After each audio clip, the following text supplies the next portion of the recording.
Rally Club, dedicated to club rallying, road rallying, stage rallying and grassroots motorsport.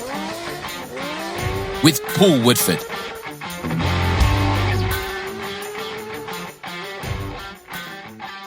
Welcome to Rally Club, played in there by their headline track from the brand new album from the 𝘔𝘋𝘈, a rallying rock band from North Wales who will be releasing their album in August, and they're going to let me play a few tracks from it in the coming episodes of the podcast. Really looking forward to that. Thanks guys for that brilliant intro, and thank you to all of you, for your support with this project that I've been thinking about for some time. An excuse to talk about rallying, a way of shining a light on club rallying, road rallying, stage rallying, grassroots motorsport, and most importantly, your stories. And we've got some of those coming up in SS2 of the podcast. We hit 1,000 plays and 1,000 follows on social media in just 1 week, and that's thanks to you. So as long as you like it, we'll keep going. I'll keep entertaining you on a Monday morning every couple of weeks, on the way to work, on the way to the workshop, whatever you are doing. And I know a few of you were listening on various recce's as well, which I quite like the idea of. We've got a bumper episode. A couple of things missing though. My mum, haven't managed to get a story out of my mum from her and my dad's rally days, but I'll do that next time, I promise. And we're missing Sam Collis as well. Apparently he was too busy prepping for the Border Counties to join me at the pub to talk rallying. So we'll have to make up for that in SS3 as well. But coming up in SS2, I take you to my local motor club night where, it's got to be said, I got a little bit too competitive. I speak to 𝘊𝘪𝘭𝘭𝘪, the Welshman behind the composites. You'll see what that's all about. I also speak to 𝘊𝘭𝘆 winner Gethin Dafis, Chris Richmond hand on his Rally Costa Brava adventure. And we talk about the new Peugeot 205 Challenge and loads more besides as well. Plus, and I'm here at Weston Park, where the Lombard Rally Festival is like walking straight into rallying's past, only louder, smokier and considerably more exciting. Join me later. Now, Carl Dolan started in broadcasting at the age of 18 and worked on the famous BBC Top Gear Rally Report shows, and he's got some stories to tell about those. I was delighted to receive a report from the Lombard Rally Revival at Weston Park, which you'll hear later in the episode. Thank you so much, Carl, for getting in touch and for sending me a really cool little feature which gives us a real flavour of what the event was all about. Now, in the last episode, I complained that it's pretty hard to find everything in one place to be able to bring you the news of what events are coming up, because you've got to search through various motor club websites, some of which are better than others, and then you've got to look on championship websites for fixtures. But no, Nath Marriott sent me a message and said you need to check out itsmymotorsport.co.uk. And guess what? I did, and it is absolutely brilliant. It's the EWRC of rally fixtures and rally calendars. It's all on there. We're fresh off the back of the Border Counties Rally and the Dukeries Rally as well. I hope you've had a great rally weekend. I hope those rally blues are not kicking in too hard. And if they are, I hope that SS2 of Rally Club is helping with them somewhat. Coming up then this weekend, we've got the Kinloss Stages, the Agbo Rally, the Cathcurzon Memorial Rally. It's a busy weekend. And then later in the month, we've got the Jersey Spring Rally. We've also got the first round of the Pro Tyre BTRDA Rally Series and the Pirelli Welsh Rally Championship, Rally North Wales. We've also got the next in our great selection of closed road rallying here in the UK coming up at the end of the month as well, the Yorkshire Dales Rally. That's coming up as well. You can check what's coming up at itsmymotorsport.co.uk. Really appreciate you sending that over, Nath. And I'm also going to be doing Rallycross this weekend coming at Blyton. Yeah, lining up on the grid and counting how many mirrors I can knock off the car, I'm sure. Do you know what? Since I'll be having to get my elbows out for the first time in a rally car with people all around me, and I've got to show my teeth a little bit, I joined in the fun at the Border Motor Club karting night to get a bit of practice in. And there were some there who probably wished I hadn't. One of the things that I want to do in this Rally Club podcast is talk about motor clubs, because they are the heart, the core of what we do, and if you're anything like me and you grew up in a rally family, you grew up going to the motor club with your mum or your dad or both.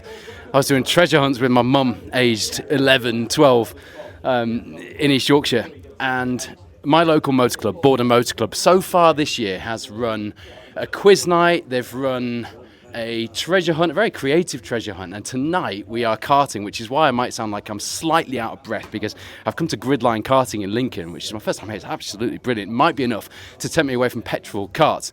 I'm going to talk to Mr. Woodcock first, then we'll talk to Flod. Phil, Border Motor Club try and do lots of things to make club nights engaging. We're doing karting. I've just mentioned we've had a quiz night already this year. We've had the treasure hunt that you organised last week, which was awesome and got some great feedback. And I think it's important for anyone listening to this podcast that's never really been to a motor club and just thinks that rallying and the associated forms of the sport are about turning up on a Sunday morning, razzing your car around a stage or a course, and that's it. But actually, there's a real social scene, isn't there? Yeah, a big group of us. Well, what are there? I think there's about 10 of us out tonight. We come out, we do go-karting, like you say. We do all the treasure hunts and 12 cars, plus the stage stuff. We go out marshalling. I think there was nearly 20 of us out on the East Riding stages marshalling on 2 stages.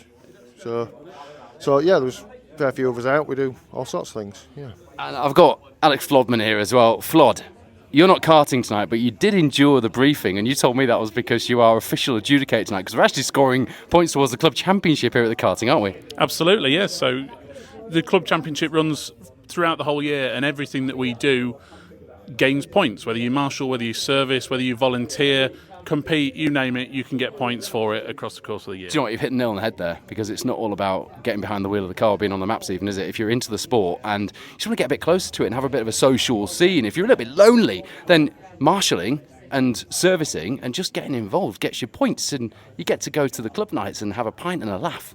Indeed, and it's about bringing everybody out to play.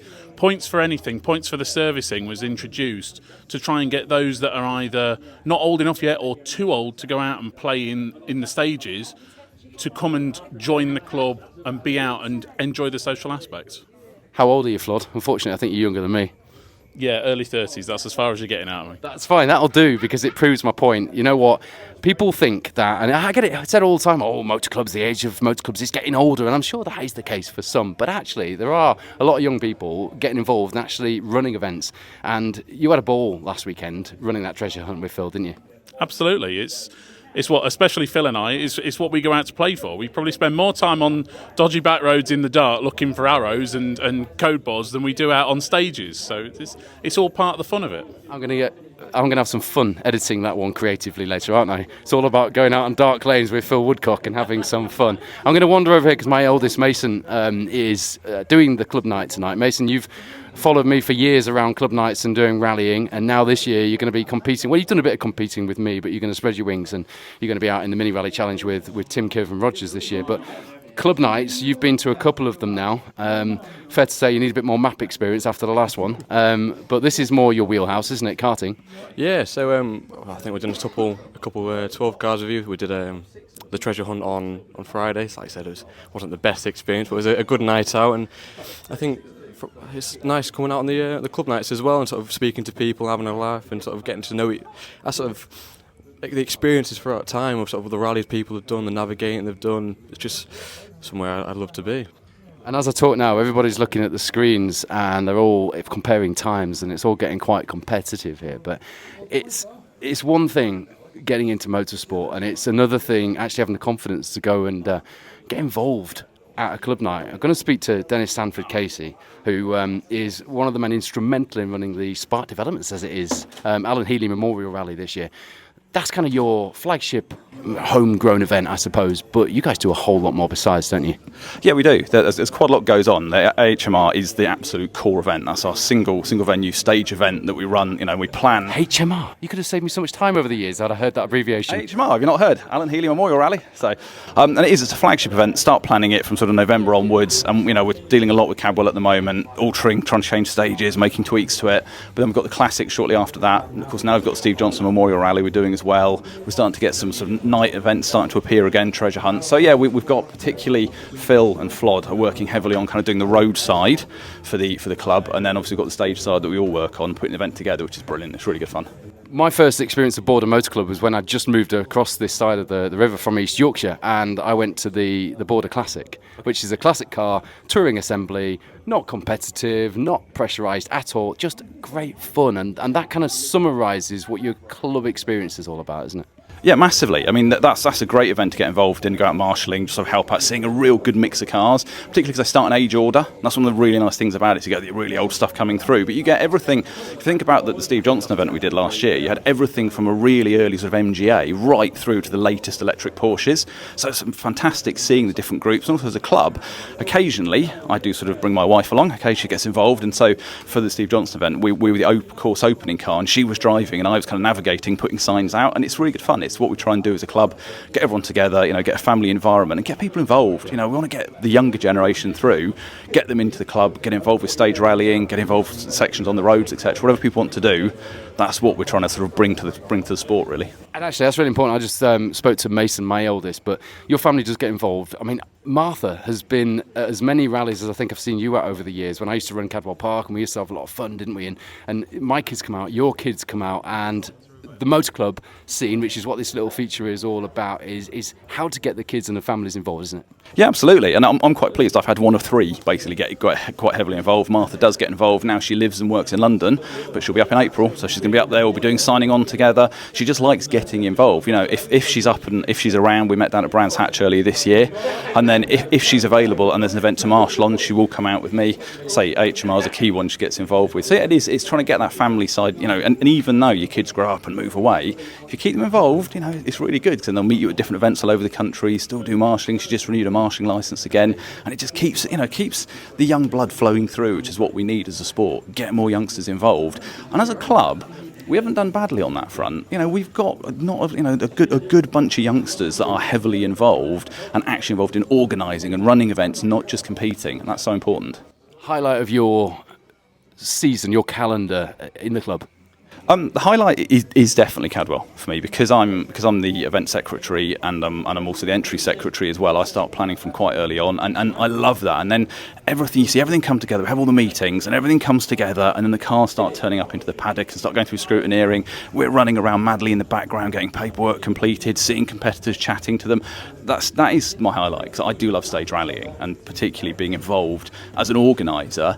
When I made the decision to just focus on the motorsport in 2013, that's what I wanted to do, and I'm really pleased I did, because I love getting involved on that side of it. But then as a group, when we go out marshalling, we get 15, 20 of us going out marshalling, as we had Niche Riding the other week. And even if 5 of us go out marshalling, as a group, it's just good fun, because we've got radio cars, we can do timing controls.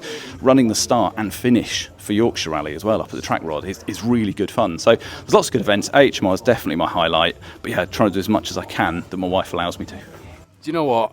Nothing's going to sell you getting into a local motor club better than that. So if you're now not convinced, you never will be. Most important question: where did you qualify, Dennis? I believe I'm 5th. So I think you and Mason are 2nd and 3rd. 2nd and 3rd. I beat Mason, luckily. There's half a second between the top 5.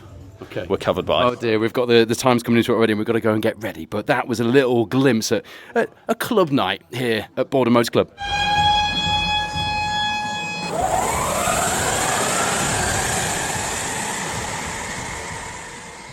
Look, I appreciate this isn't good radio, but it is a podcast all about club rallying, and it's not often I finish anything, let alone win something, but I just beat Scott, but only just... Scott, I'm getting too old for this. I was thinking this has to end soon, because he's a little younger than me and he's not moving around as much. I was leaning into the corners by the end. Yeah, definitely. I mean, compared to when we did it last, good Lord, yeah, it's... We've come a long way, but yeah. Look, I was lucky, but you were right on my tail at the end there. So tell me, what's the trick to this for anyone who's going karting at Gridline Karting in Lincoln? It's surprising how much you can actually not brake. Like, you think, there's corner come out, you have to brake, but you can carry a lot of speed through, and the carts scrub off quite a bit of speed. So it's just trying not to tap the brake as much, and yeah, just get your boost right as well, especially. Excellent. Well, when he's following me next time, he's giving me a good tip there. He's going to be thinking, damn it. What's your involvement with the club, Scott? So I've been with 𝘠𝘪𝘭𝑭𝘺 Motor Club since 2022, so this will be my 4th year now, and I'm the membership secretary as well, so sort all the memberships out and then do all the signing on when it comes to the 𝘊𝘰𝘮𝘭𝑚 as well, and then do other bits and pieces. So I try to do a couple trips with the club each year. So last year went to the Great British Car Journey and then went for a nice trip out on some nice roads and then had a meal afterwards. So it's just nice day out where everybody can bring their nice cars. It's just kind of bringing the group And how busy are you? How many members does 𝘠𝘪𝘭𝑭𝘺 Motor Club have? Oh, blimey. I think last year we were nearly at 100 members. And I think already, and it's only just turned March, and I think we're on about 70 now. So we're doing really well. We'll all get quite a few from the 𝘊𝘰𝘮𝘭𝑚 hopefully. hopefully. And how old are you, if you don't mind me asking, Scott? Oh, God, I can never remember this question myself. What am I, 23 now? So... Perfect example of what I was talking about earlier. 23, involved in this local motor club, actually in charge of entries, which is fantastic, isn't it? And a lovely bloke, and... he can pedal a go-kart as well and had me pretty honest out there. I am revelling in this moment, and I'm just going to... I'm smiling now. I'm doing the Clarkson smile, just so you know, because I just won something, Mum.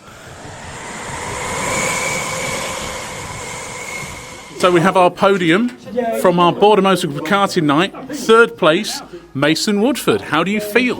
Unbelievable. So it's been a great night. So of course on race 2 I beat Dad, so that's the only thing I'm proud of.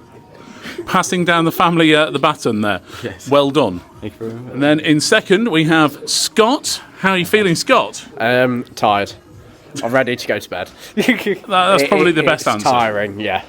Good answer. And our winner for the evening and the fastest lap set, the reason he's not holding the microphone, is Paul Woodford. Do you know, it's the first time I've finished with it. I did actually crash, didn't I? So I can't really say that one. I haven't got the monkey off my back yet, and I took Dennis Sanford Casey out as well.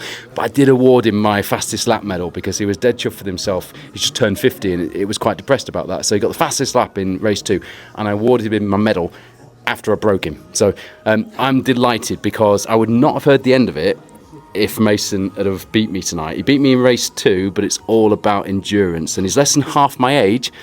So... That's what he's going to be very quiet on the way home. Flod, thank you for your efforts tonight, all of you that have organised this, because the Rally Club podcast is about nights like tonight. We're a bunch of like-minded motoring enthusiasts. Some of us drive rally cars, some of us co-drive in rally cars, some of us crawl underneath them, some of us don't drive them at all, but we're all a great bunch of mates, and it's been a great night, and that is what it's all about. And thank you for coming, Paul. We hope to see you at the next one. I heard on the radio earlier that they've been doing a government-backed study on the frequency that hedgehogs communicate in. Bear with me, there's a point to this. You see, they've worked out that hedgehogs can actually communicate, and actually they chatter away at ultrasound frequency. So, here's what they're planning, the hedgehog auditors.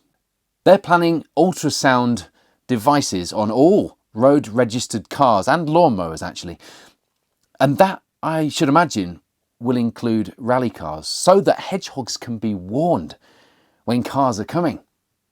How many hedgehogs could we save the lives of in UK and Welsh forests in a rally season, I wonder? They'll be recruiting hedgehogs at scrutineering next, won't they? No jokes about prickly scrutineers here, please. It's a friendly podcast about club rallying. I mean, it's not like we've even worked out what frequency that scrutineers communicate in, have we? Anyway, Woodford, you're going to get yourself in trouble. Speaking of which, I tend to do that from time to time. Put my foot in it at least. Did you hear this awkward moment at the Tour of Cheshire at the weekend? Some things you should never ask live on air when you stick your head inside a Ford Sierra. How many maps have you got, Angie? Three for this event. Have you done these before, both of you? Yes, but not together. Okay. Yeah. Are you husband and wife? No, my husband's back home. Okay, that could have gone horribly wrong. As well as the first episode of Rally Club SS1, there's also a special selective from the Tour of Cheshire where 𝘊𝘪𝘭𝘺 joined me to have a wander around scrutineering, talk about some of the cars, chat to some of the crews, and we'll give you a flavour of what historic navigational road rallying is all about. I'm going to try and bring you more bonus episodes in between the fortnightly podcasts here on Rally Club. And let me know what you want to hear. Let me know if there's an event I should be popping to bring you a flavour of. That's the idea. There's no particular format. Each podcast will be different from the last, just to entertain you and take away those rally blues on a Monday morning every couple of weeks. Speaking of which, this time I'm joined by a very special guest presenter, Carl Dolan, who originally worked on the BBC Top Gear rally report shows, went on to work for BBC Formula One and now works in football for Sky. We won't talk about that, but we will talk about this. Carl went for a trip down rally memory lane and he took Rally Club with him. Welcome to Weston Park for the 𝘊𝘭𝘪 Rally Festival. It's a 2-day celebration where people bring their beautiful rally cars and put them through their paces on demonstration runs. There's no timing involved. And what a selection is here. Just looking around, you can see Lancia Deltas, Ford Escorts, Mark 1 Mexicos, Vauxhall Novas, lots of old works cars, even a pretty old Vauxhall Forenza. And there's some fabulous old Audi Quattros. In fact, one of the stars of the show is this Audi Quattro, Pete Walton's. And I was lucky enough to catch up with Pete and talk to him about his very special car.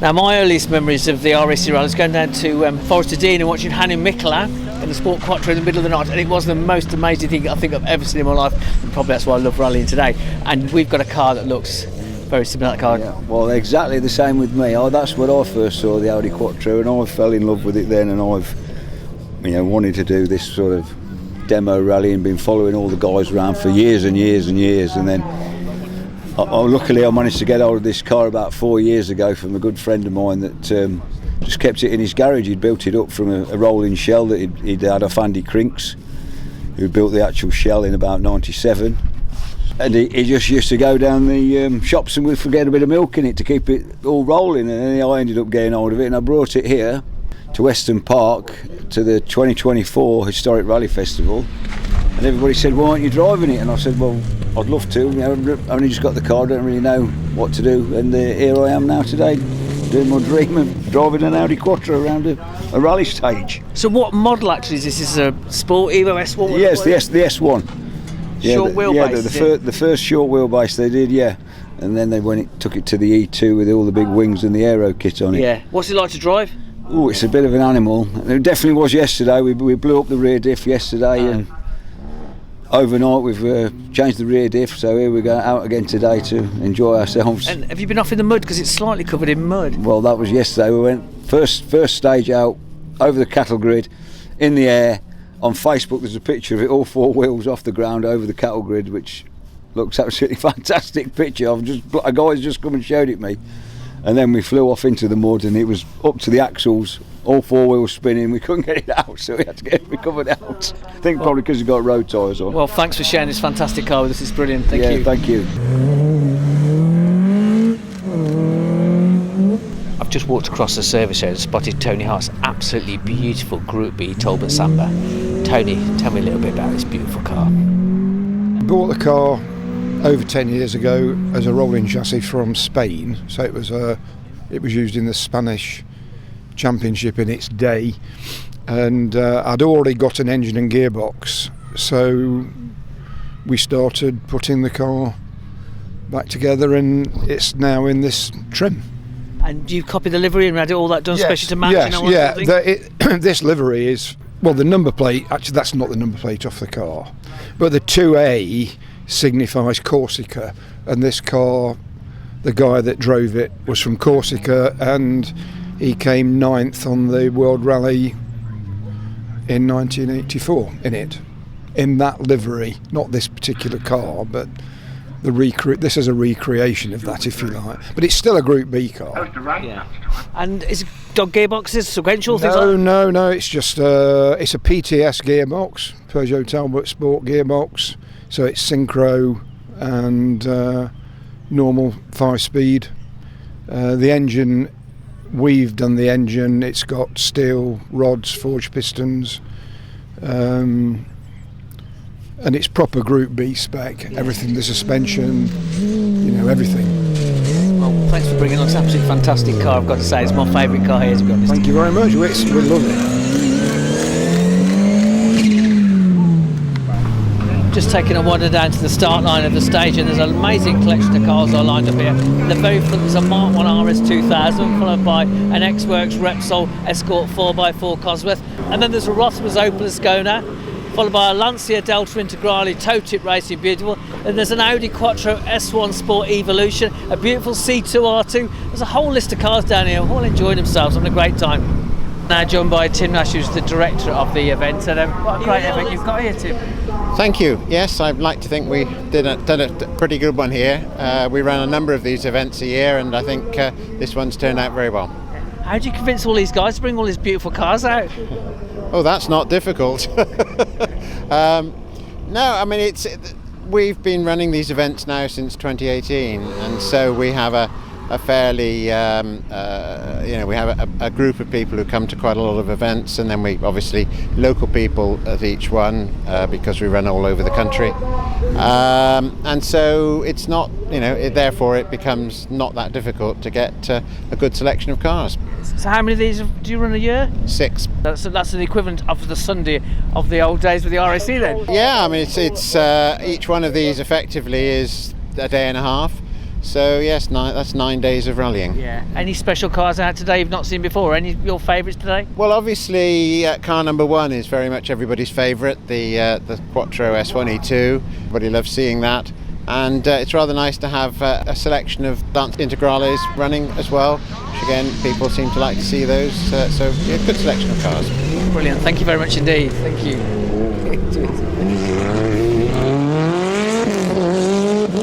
Well, as the temperature starts to drop and Weston Park begins to wind down, it feels like the right time to head home after 2 very special days. What's been so lovely about the Lombard Rally Festival is never really been about outright competition. It's been about atmosphere, memory and a shared love of these remarkable cars. Over the last 2 days we've seen machines that once lit up the RAC, heard the stories behind them, met the people who are still keeping that spirit alive. And in a world that moves very quickly, there's something rather wonderful about an event like this, taking the time to look back, to celebrate and to remember. So from Weston Park, as the light fades and the cars begin to fall silent, it's time to head home, with the sounds, the smell and the memories of rallying's greatest days still ringing in my ears.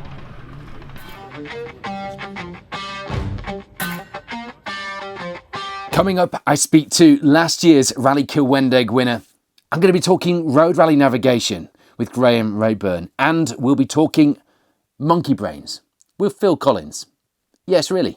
But first, I want to capture some of your valuable discussions, the things that we talk about in club rallying that really we should be talking about to a wider audience. I want to involve you in the discussion. So, for the first of the questions that I posed to you for your discussion, on social media, I asked, with the growing popularity of one make race and rally series, think mini rally challenge, and the rumblings of combining both disciplines, think BMW 116 trophy, to recreate what the original Peugeot 205 challenge did, does there need to be a change to licensing? Now, here's my view. I think that there should be a more accessible way of obtaining both licenses. I went on to reapply for my license, my rally license, the other day, and I noticed that my ARDS test, my race license, had lapsed. Now, why does one lapse when the other one doesn't? My view is that there should be a joint license. Now, I'm not saying that it has to be a cheaper license. I just think it should be easier. Cheaper, of course, would be nice, but a combined license of some kind just might get a few people out in the sport who do one discipline and might fancy trying the other, because let's face it, it's quite a barrier if you've got to apply for a whole new license. Anyway, I opened up the floor to you guys, and a few of you got involved with some really good points. Tom Hines said, as someone who's done both, there's no reason why they can't cross over. Yeah, they're different disciplines with different techniques, but they should just be able to run like a dual permit to use either license, either race or rally, and maybe a theory is required to make sure that there is a full understanding of things like the flags. That's the only issue that Tom can think of that would need covering. Mark Knight says, one make series should be cheap as chips to get our youngsters into the sport. Being able to race and rally is something we used to have. Why did it change? Well, you still can, Mark. You've just got to have both licenses and both tests that go with that. And there's quite an investment in time and obviously financially to doing that as well. If we can use the circuits now as rally drivers, Mark says, on rallies, why should we need a new driving test? Maybe some theory on flags, lights. That seems to be a theme, doesn't it? Perhaps that's the thing. Sean Stanfield says, if you've been driver in either, surely it should be made easier rather than what appears to be a motorsport tax. I'm not sure it's a motorsport tax. I don't buy that. I do think that Motorsport UK are doing what they can to simplify the system. And I do think they believe in this. I just think that they maybe need to just have a look at this from a slightly different angle, which is why we're having this discussion. And Sean agrees with me, actually. Why does the race licence only last so long if it's not renewed, whereas your rally licence, you can have grandfather rights, and if you've got one, it just lasts forever. I spent 14 years out of the sport. I came back and my bars test still counted, although I never did one in the first place. Nath Marriott says the original 205 Challenge used to have a rallycross round. It did as well. They used to do circuit stuff as well, I think. But yeah, being able to use the licence across both disciplines would be good as a driver. He used to have a navigator who held an 𝘊𝘪𝘭𝘆 test who could navigate, but he couldn't race. So you kind of have that crossover one way but not the other if you do rally navigation, I suppose. Andy Yeoman says once you've done the practical driving for one, then the only thing necessary to cross over to the other disciplines should really be the written theory test to account for the different procedures and flags and stuff like that. And he holds both race and rally licences indeed, so the right man to have his view on the subject. And it's the other costs that he says as well that aren't quite aligned between racing and rallying: seat lives, refuelling in paddocks, technical passports, cutting of tyres, not allowed medicals, all this stuff that you need for one and not the other. Yeah, it is a bit of a mismatch, and that alignment, particularly at the club level of the sport, is probably something we have to look at. Scott Woodward says he remembers other similar series that used to run in racing and rallying. Rover had a couple, one for regular metros and one for the 6R4s. I went to a round of that when I was a kid. I'm sure I went to Donington Park. I seem to remember 6R4s everywhere.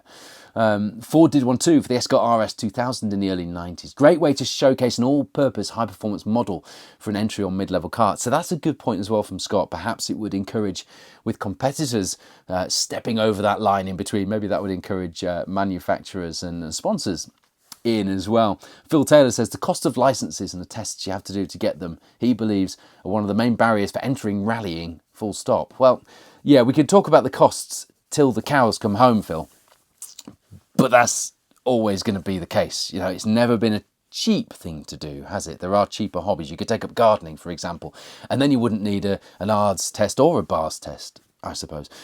Graham Tatham is keen to point out that the development BMW 116 Trophy rally car will be competing at Donington Park. Well, it will have competed by the time this airs, won't it? And I hope it's like doing a Christmas special, isn't it, earlier in the year? I hope it went well, Graham.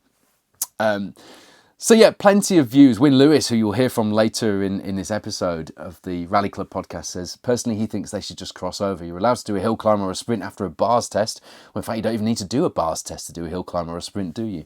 So unless you're going to try and drift everywhere, he says he doesn't see an issue. It's an interesting topic, and it is still raging. If you want to get involved, look up the Rally Club podcast on social media and do give it a follow as well, because that's where I'll be getting you guys involved as we go forward, because I really do want to make sure that this podcast is all about you, your stories, and what matters to you in club rallying, road rallying, stage rallying, and grassroots motorsport. Thank you to everyone who got involved with that. Right, coming up, we'll be talking about the rebooted Peugeot 205 Challenge with Jamie McBain from Spark Developments. But first, you remember the plastic, warped and faded guards that you used to see on club rally cars, don't you? Well, more often than not now, it's very regular to see composite guards on even the most budget of club rally cars, because as the technology has become more widely available and the skills are becoming more widely available, the costs are coming down, and actually the gains to be had in protecting cars and also making them look very well prepared become pretty tempting. I spoke to the man behind Composites Cymru, a company in West Wales leading the composite charge.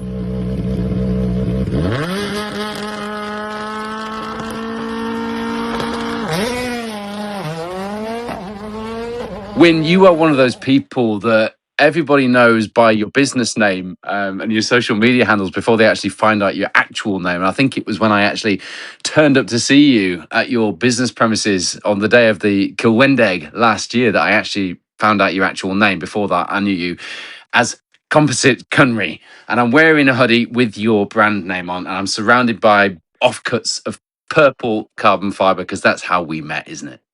Yeah, that's it. God, it just feels really, really a long time ago now.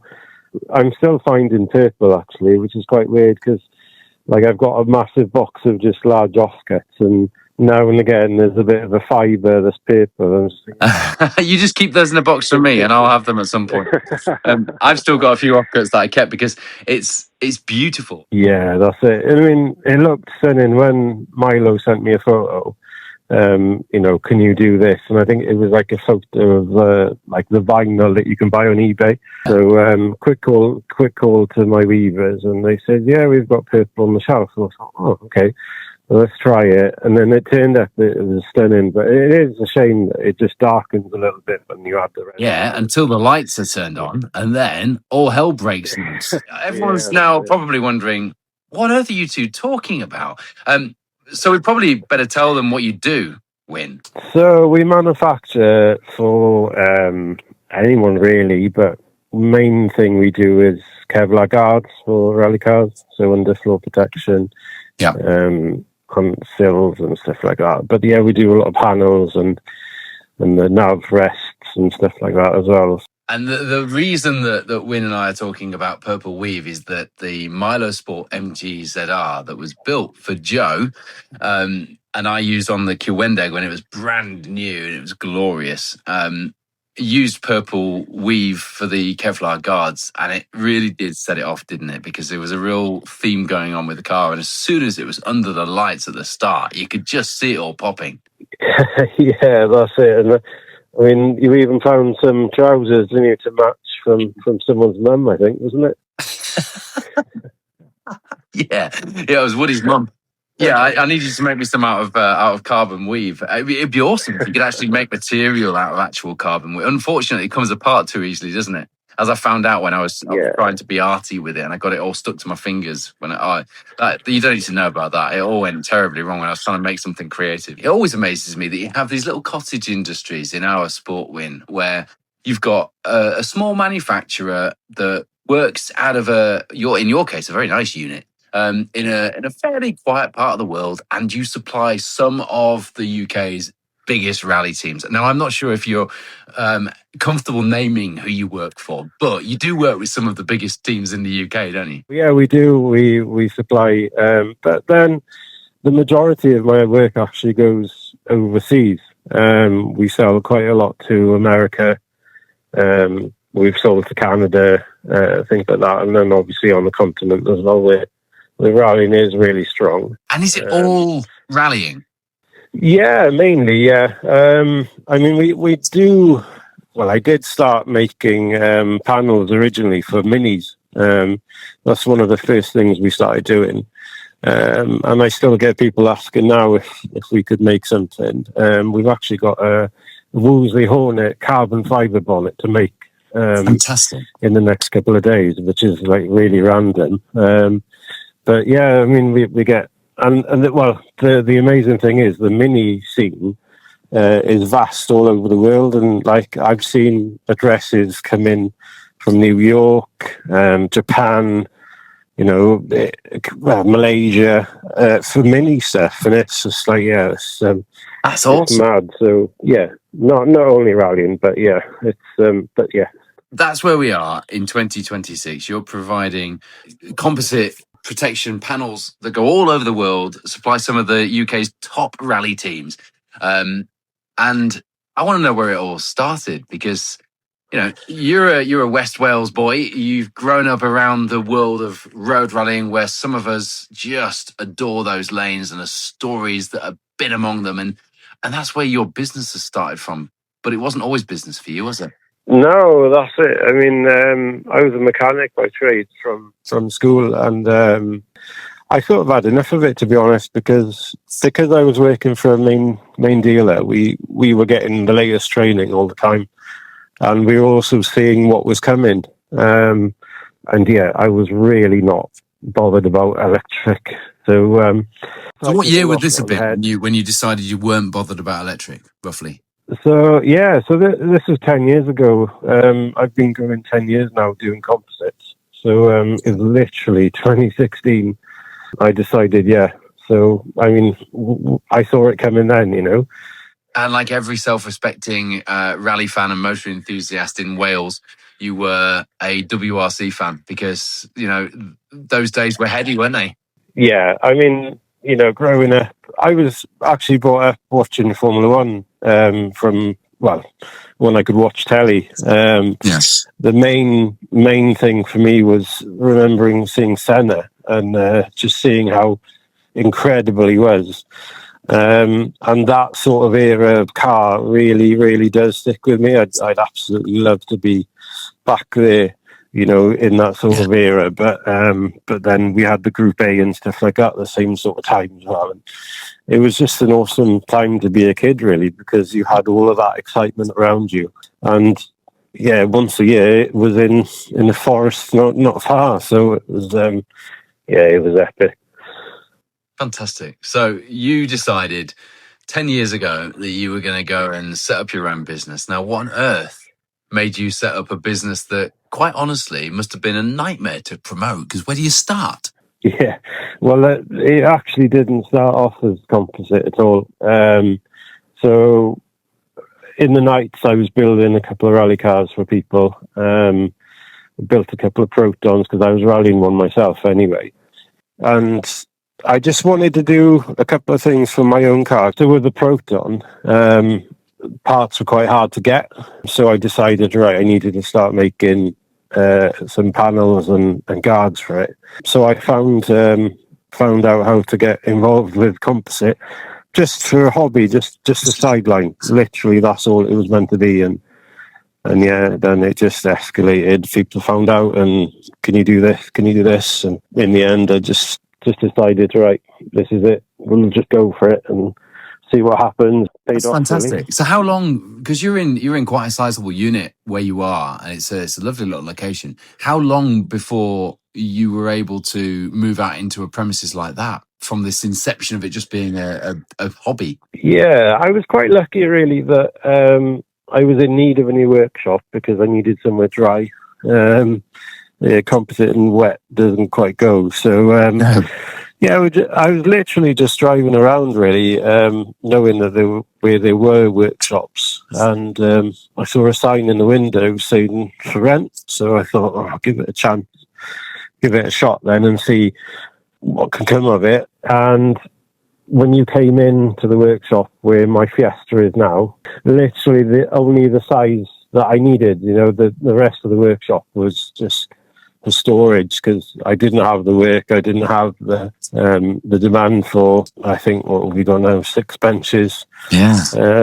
So yeah, I just started in a little corner of that shed, and the rest of it was just full of tools and Proton parts, and yeah. But that's very cool. My first road rally car was a Proton Satria. So round here, where I am in East Yorkshire, Protons are massive because of Maple Garage that were Proton dealers back in the day, and they probably bought parts off you. I have no doubt, having this conversation, that Phil Burton will have bought parts off you in the past.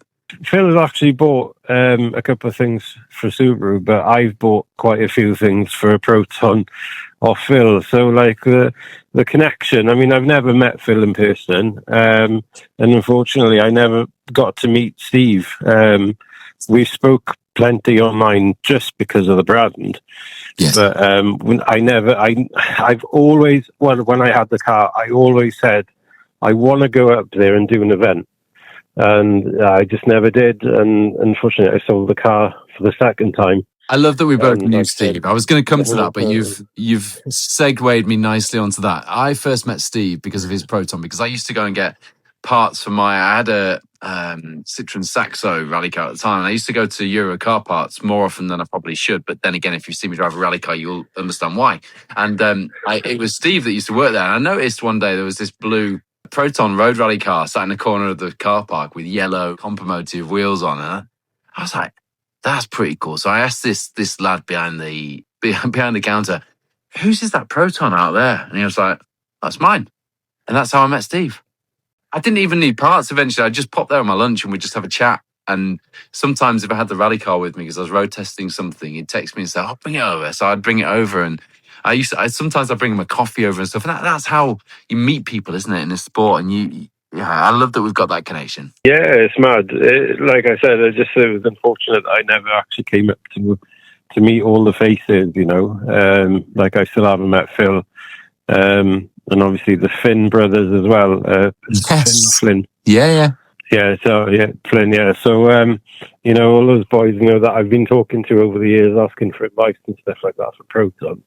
It's mad, like, it was just such a small world, even though it's a massive community. So it's... Yeah, it is. The point of this podcast is to shine a light on club rallying, but also, you know, a few of the businesses and the people who support it as well. And I know that although your rally adventures started in the WRC, you are well and truly head over heels in love with road rallying and the club rally scene around where you are, aren't you? Because I could see that when I went to meet you and how you got involved with what we did with the MG, with the Milo Sport and stuff.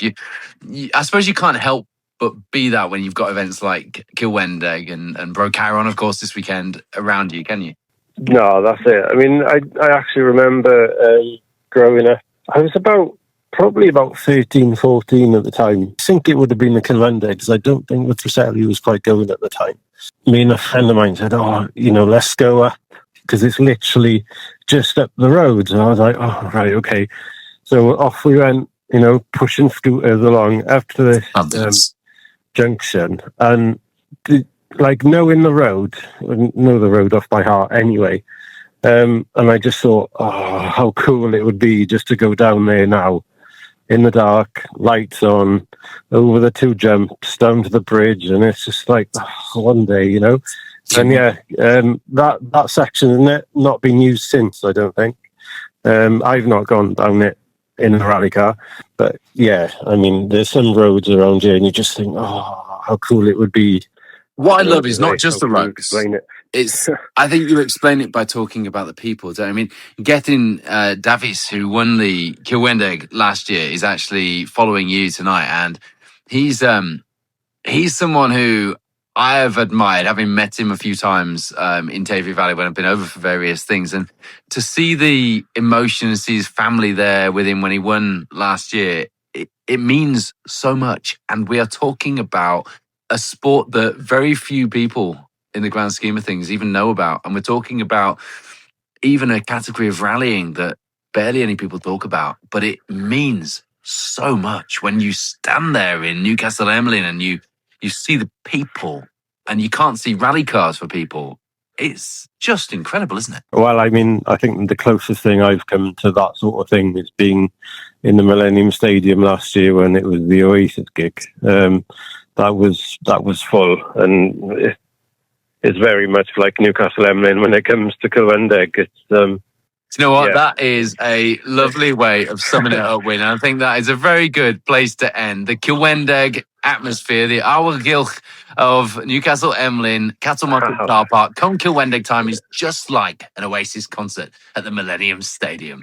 Love that. Thank you, Wyn. I'm always reassured to hear that companies in our sport are being run by enthusiasts who know exactly what it means to be a club competitor. There is a distinctively West Wales feel to SS2 of Rally Club as well, and we'll be back in Tavy Valley territory later. This weekend, though, we'll all have a little more Wales in our lives as the Pirelli Welsh Rally Championship kicks off alongside the Pro Tyre BTRDA Rally Series as well at Rally North Wales next weekend. I'm looking forward to that. Brynmor Pierce joined me fresh from his own adventures in a Peugeot 205 GTI, no less, last weekend to preview a revamped Welsh series. Bryn, before we start, I have to ask you about the weekend because you looked like you were having a ball in that Peugeot 205 GTI. Yeah, no, it was great fun, Paul. It was a bit of a tonic, really, for me, I have to admit, getting back out after 8 months or so. And hats off to Josh as well, that was navigating. That result was all about him, I think. For someone who's never done an inter-club level historic event before, I was well impressed with him. They're not easy, are they? No, I have to admit, I actually said to him a number of times, and you know, I've done quite a lot in that seat, but how he was working out the speed changes every 100 meters or so. I couldn't get my head around it. I couldn't work out how he was doing it. But had an absolute ball, and Cheshire Showground, where you could really give it its head a little bit. I quite cheered me up, but no, it's brilliant. Yeah, I haven't stopped smiling since. It was brilliant. And I'm going to be talking to Jamie McBain later about the rebirth of the 205 Challenge, which I'm sure you, like me, can quite get behind. Yeah, well, funny enough, I've been talking over an order for mine with them to build it up properly for next year. Yeah, so it's not far off now, to be fair, but yeah. No, fabulous. I did the Pat Flynn version of that challenge. And I did the Peugeot 106 Super Cup and the 206 Super Cup, but I never did the original 205 challenge. Unfortunately, I'm not quite old enough for that. So, well, maybe you will now get your day. And before we get on to the Pirelli Welsh Rally Championship, how's business? Because I am seeing more and more posts on social media about people saying how fantastic the service at Lightning House Motorsport has been, particularly with the custom suits, which I always thought must have been a bit of a bind to get done, but it seems you guys have cornered the market and you're doing quite a lot of them. Yeah, and one I haven't put up yet, actually, Paul, is I've just done all the suits for the boys up at Matthewson's, so they'll be getting those Friday or Monday at the latest. To answer your question, it's pretty good, and I think we've got the rallying side of the business ticked now. It's breaking into circuit racing is such a challenge, and it's that old, well, you'll know yourself, it's who you know, not what you know kind of thing. Yes. I took on a chap that lives down in Luton, who actually he's a driver manager, so he's trying to break into the circuit side of things. But rally wise, brilliant. And I think we've just had another 50 MRF tyres in today, and helmet delivery. I'm trying to remember what we've had in today. So it's all good. And I have a proper job as well, which I'm not sure people realise, but yeah. No, it's good that we've got in our sport. I think we're quite unique in that you have businesses run by enthusiasts, which means you know exactly what it's like to be on the other side of things, and that means usually you can get it pretty right, can't you? Yeah, and in fairness, with especially on the rallying side of things, because I know most people and a lot of them are friends, I'm invariably always trying to do them the best deals I can as well. So it works. I think it works well for everybody. And it's it's all good at the moment. I don't want to count my chickens, but since when I was ill 2 years ago, and I know people left me alone because they thought I was helping, but what it actually did, it almost destroyed the business.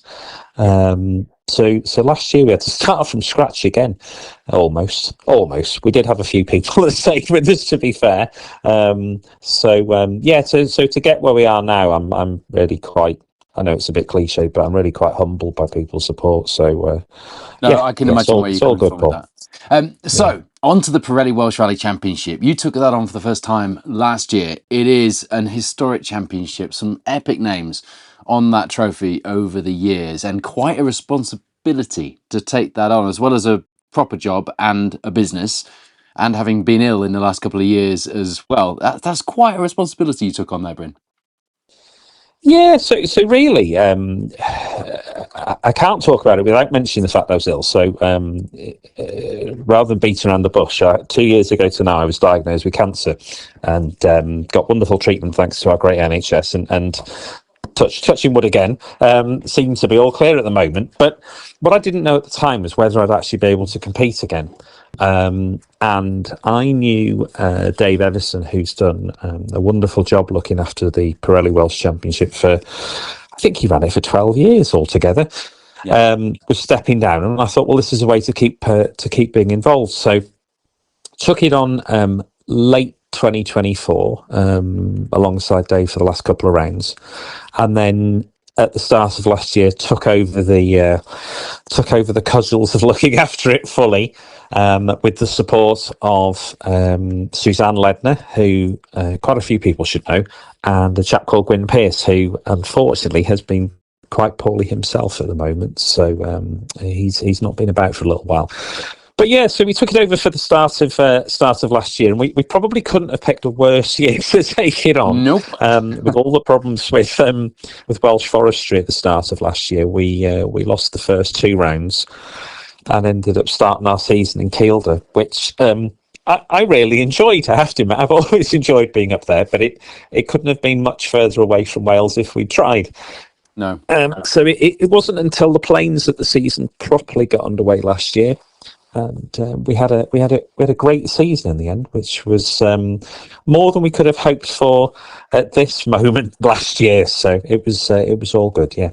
Yeah. So what can we look forward to this year? I've seen the announcement about Myron Evans coming out in the Castrol Yaris, which is exciting. Yes. So where we've got to this year, we've seen a real change around in the people registering for the championship last year as well.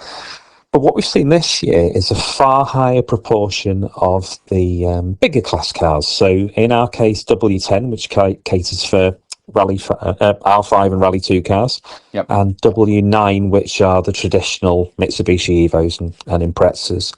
So between those 2 classes, we've got nudging on for 25 registrations, which, looking back on the records that I can see, we've never had those kind of numbers before.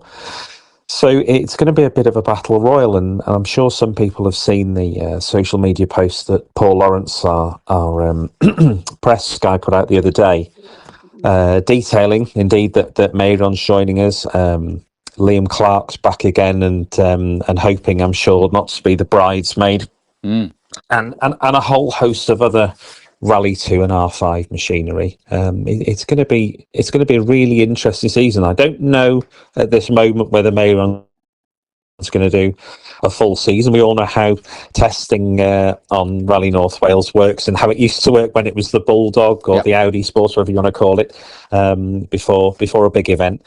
So our hope is that he'll do a few more rounds, but certainly for the first round he's there, and I'm quite sure he'll be setting some kind of benchmark. Yeah, and as always, your focus will be on, the clubman classes, the club rally classes further down as well. I know last year we had only 1 car in the W0 class, Dominic Hardju. I mean, at his age, he's doing great things in that little 1 litre micro, and it'd be great to see some more 1 litre cars out competing in the championship, wouldn't it? It would, and that's something that's really dear to my heart, being the clubman, and we've talked about what I was doing last weekend, and indeed Dominic was out last weekend as well, actually. It was, yeah. It's a difficult one with Forest Rally now. As you know, we've actually seen, so what we've done for this year, we've amalgamated that 1000cc class into the 1400s, and our numbers in the up to 1400cc class are up quite a bit on last year. The last time I looked, I think we've got 6 or 7 registered in up to 1400, which is somewhat up on last year. So that's promising. We would love, and I'm sure every championship and every event would love to see the smaller engine cars, and if you like, not the more clubman competitor, but the people that maybe can only afford to do 2 or 3 events a year, coming out and having a little bit of a crack at a championship. There's lots of moves in the background that can't actually be talked about just yet, to try and find ways of encouraging those cars back out of garages, and also encouraging road rally crews into the forests in a slightly more cost-effective way. And I can't say any more than that just at the moment, but yeah. I'm looking forward to hearing more on that. And of course, you've got my mate Phil Bramall and the other special stage team out, because we're sharing the billing with the BTRDA on the first round. So I'll be with BTRDA and you'll have Phil, and you've got a live stream package right through the season again, haven't you? Yes, we have. Yep, we've got continuity, having Phil with us, with Wayne and the special stage team. We've agreed a few changes this year. What we're trying to do, we've had some very, very loyal sponsors for many years now, and Pirelli being chief amongst them, and all our other valued partners. And without them, that package of footage that the special stage do an absolutely superb job in putting together, just wouldn't exist. So we've got a great package all throughout the season. We're also having teaser videos or teaser footage in between events and in the run up to events, something that Wayne and Suzanne actually have agreed only yesterday. So yeah, it's going to be a really strong and good season with lots of coverage and I feel terrific value for money if you're registering for the championship. And club rallying right at the heart. Thank you, Brynmor Pierce, coordinator of the Pirelli Welsh Rally Championship. I will see you at Rally North Wales. Thank you, Paul. Thank you for having us. Still to come in this episode, SS2 of Rally Club. I will be finding out why winning Rally 𝘊𝘭𝘪, the ultimate Welsh road rally, was such a dream come true for Gethin Dafis. And I'll also look ahead to my rallycross debut with Spark Developments this weekend. To say I am nervous is an understatement. It's not Rally Week, it's Rallycross Week. But first, back to where the sport first began and where really it still has its roots. Back on the maps. I caught up with Graham Raeburn at the Tour of Cheshire last weekend, whose life mission, it has to be said, is to get you enjoying your road rallying. Grab your potty, you might need it.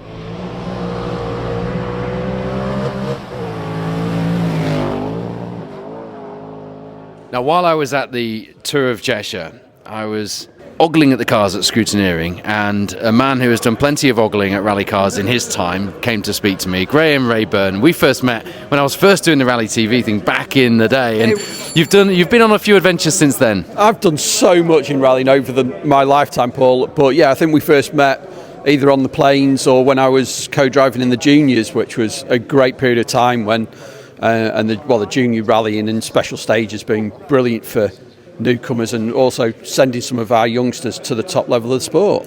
Talking of which, we need to give your business a plug in this, because you started with your rally navigation, giving people tips, coming up with stuff for your local motor club, and it has turned into a business. And people mention it when you go into road rallying now. People talk about your activities that you have online for people to download, and we've downloaded a few as well as a family. Yeah, so I've got a whole host of products you can either download or online webinars you can train, and they're interactive, so we're on there.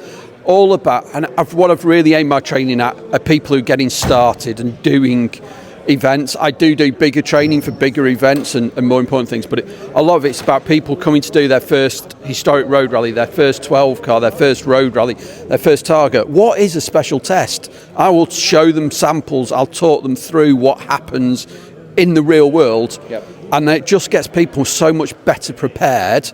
And for me, that preparation then means people enjoy the event so much more. And rallying, as we know, it's a sport to enjoy.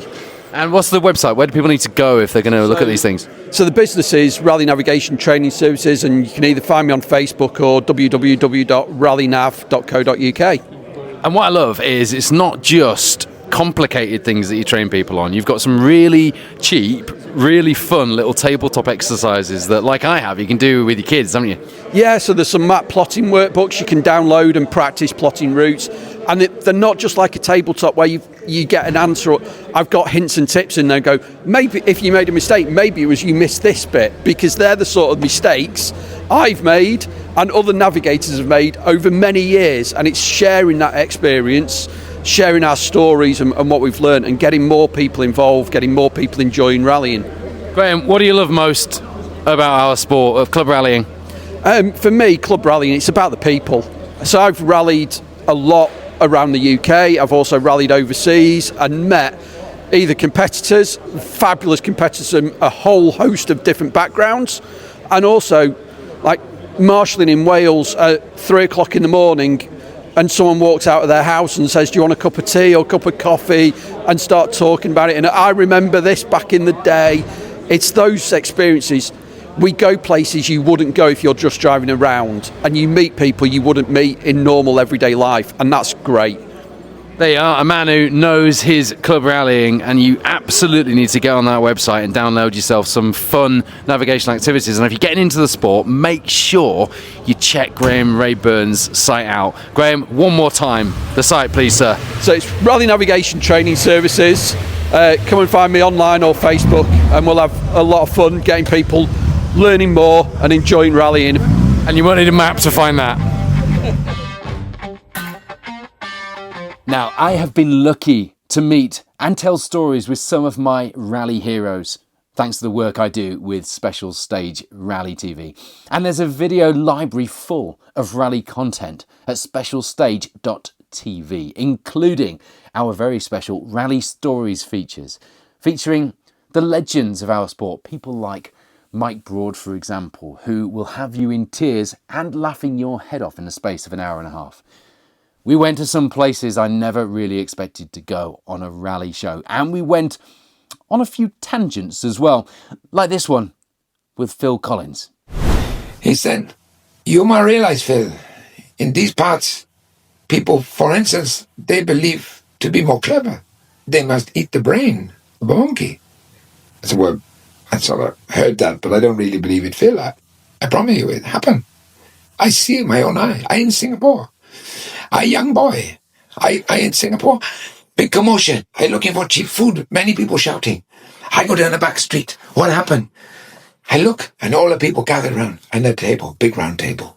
4 guys and a monkey. And they put a head of food, Phil. And they put a candle under his bum, so he head right up. They take the cleaver, Phil. They cut the top of the head off. No, don't tell me that. That's not true. But before they eat the brain, they put the wine in. They put the red wine. They suck with the big straw. No, I don't believe you. Phil, that was in Singapore. In Malaysia, we don't take all the brain. We leave maybe 25%. Then we sew the top of the head back on, put a crash helmet on him, and call him a co-driver. You can listen to that feature to find out what that was all about, and all the other great rally content, including all of the Special Stage Rally TV live coverage in one place at specialstage.tv. Coming up on Rally Club, the return of the ultimate one-make rally series. But can the 205 Challenge possibly hope to reach the heights of its 90s self? We'll find out. Now, we're back in West Wales, and not for the last time this episode either. Ever thought of Rally 𝘊𝘭𝘪's road rallying's Monte Carlo Rally? You just might. Here's my chat with last year's Rally 𝘊𝘭𝘪 winner, Gethin Dafis.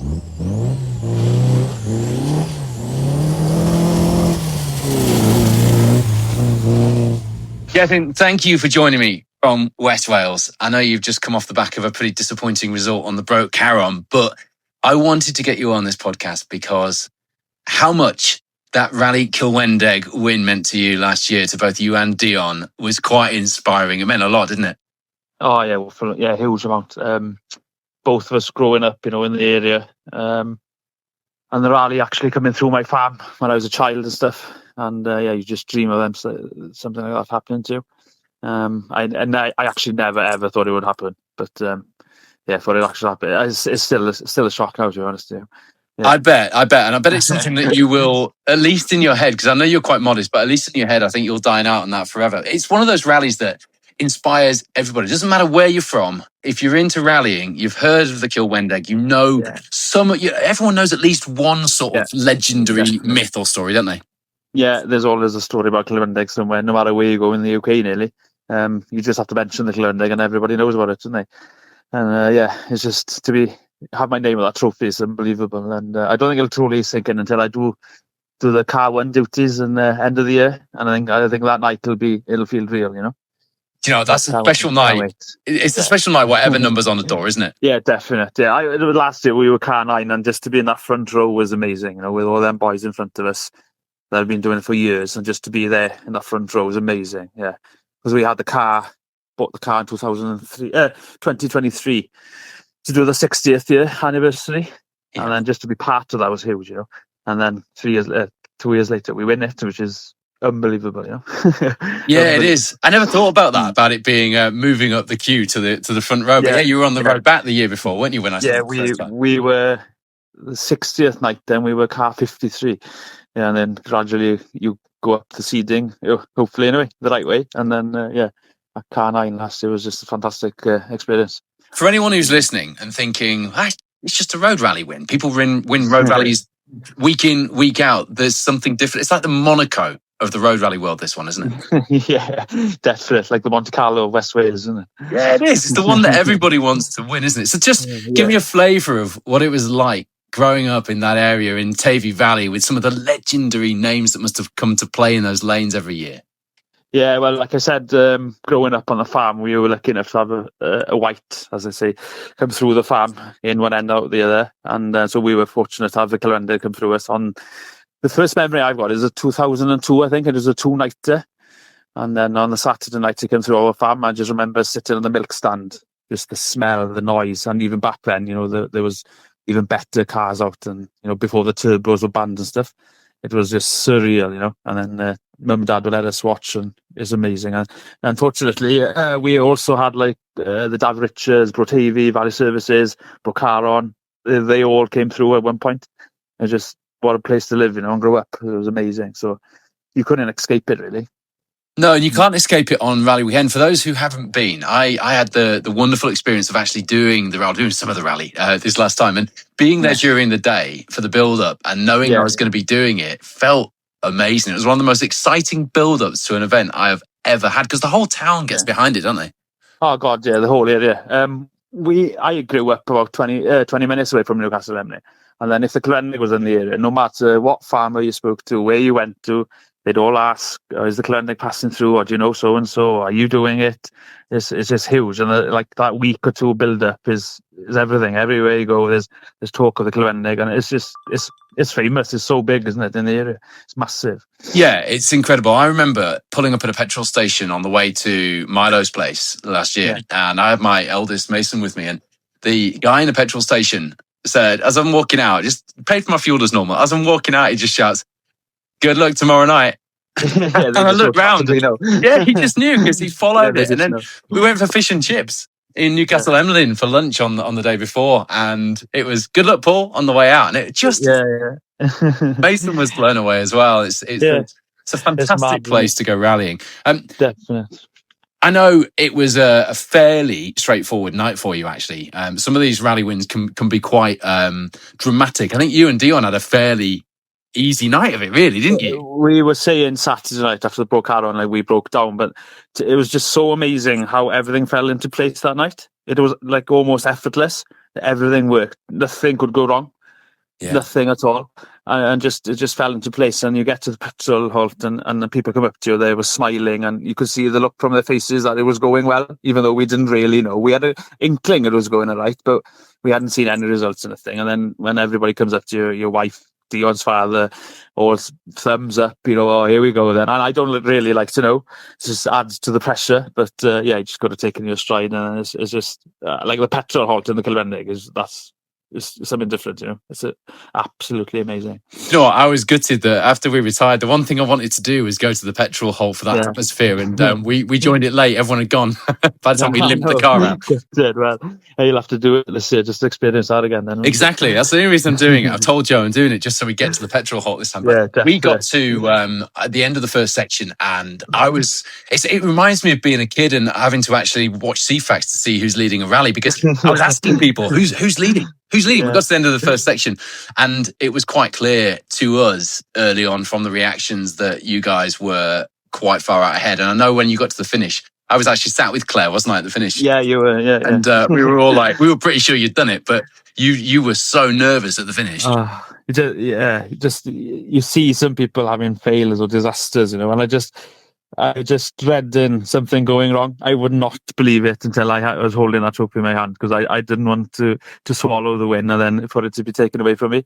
But it's so surreal that the whole night it genuinely felt like a dream. It was mad. But when I had that trophy in my hand, I was having photos of Steph and Dolan and Dion. It just absolutely buzzing. I think Claire was trying to keep her cool because she gets quite excited. Oh, she was so excited. I know we saw her at the school at one of the halts earlier on, and she was dedicated. Everyone was dead excited. To be fair, it was an exciting night. Yeah. I know you obviously know the road rally scene exceptionally well, but for those who are maybe not that convinced or certainly haven't been to somewhere like West Wales to experience a road rally, what is it that makes it so special? What makes that such an exciting weekend, regardless of whether you're in a car at the back of the order or a car winning the rally? Yeah, like you said earlier, I think it's a lot to do with the local people in the local area. Just everybody knows, especially the 𝘊𝘭𝘆 more than any other rally. You know, just and your friends and the families. Everybody knows about it, and it's just amazing to be there. It's hard to put your finger on it, to be honest, until you experience it. I would encourage anybody to come down to the likes of 𝘊𝘆, Brocarron, Lightdown, even. There's you wouldn't believe, like, there's hundreds of people there, isn't there? Especially the 𝘊𝘆. It's huge. You walk around the corner from the main road into that market car park, and it's mind blowing, isn't it? Almost. It is. It's hard to comprehend, isn't it? It is. I took my son to the car park during the day to show him the difference, and it's like a completely different place on earth, isn't it? It's like a rally carnival almost. It's bizarre. And you recognise people from all over. I mean, where was I? I was about 6.5 hours from home there. And there were people from home just there to spectate, just wandering around in the crowd, and it's a mega thing.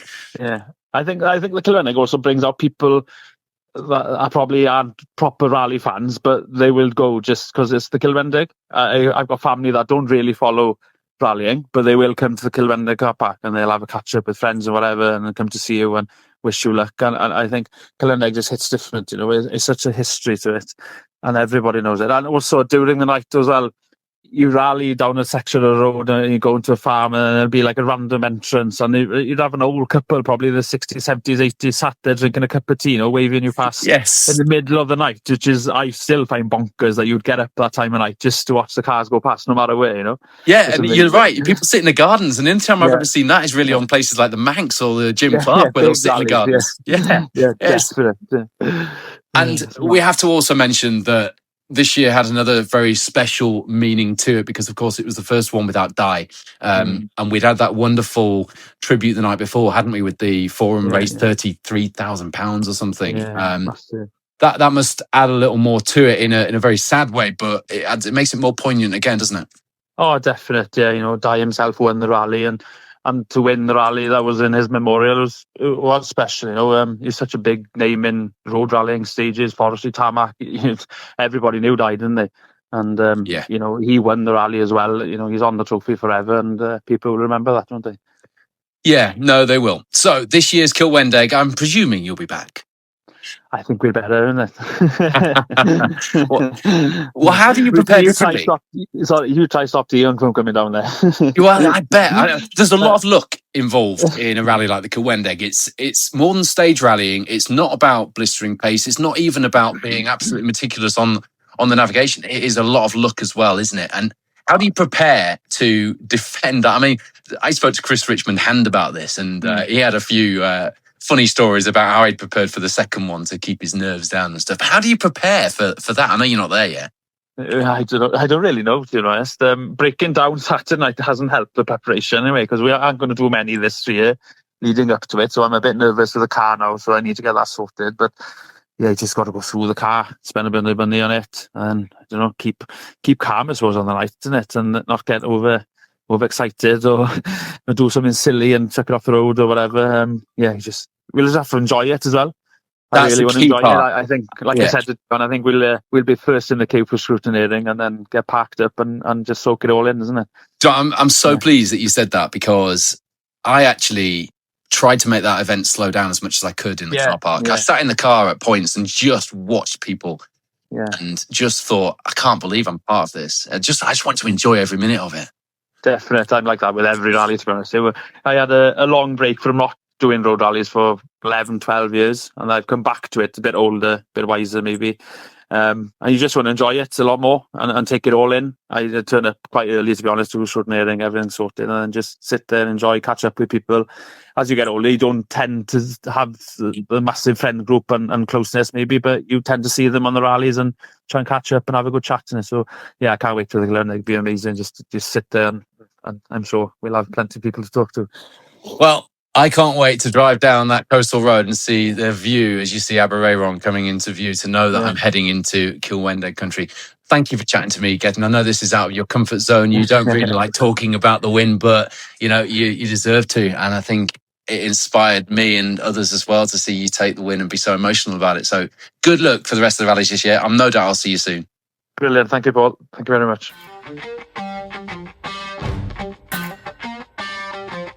By the way, there's just 215 days until the 𝘊𝘭𝘺. Not at all that I'm counting down the days until I'm back in that Milosport MGZR in the lanes of West Wales, mind you. Staying with the 𝘊𝘭𝘺 theme, one man looking to make it 3 wins in 2026 is Chris Richmond-Hand, or Chris Bright Ideas as he's known to Letty, his wife. Now, he's been off in search of a suntan in the meanwhile. It was a bit of an unsuccessful mission with that in mind, but he did manage to win the Rally Costa Brava Open Rally as a consolation prize.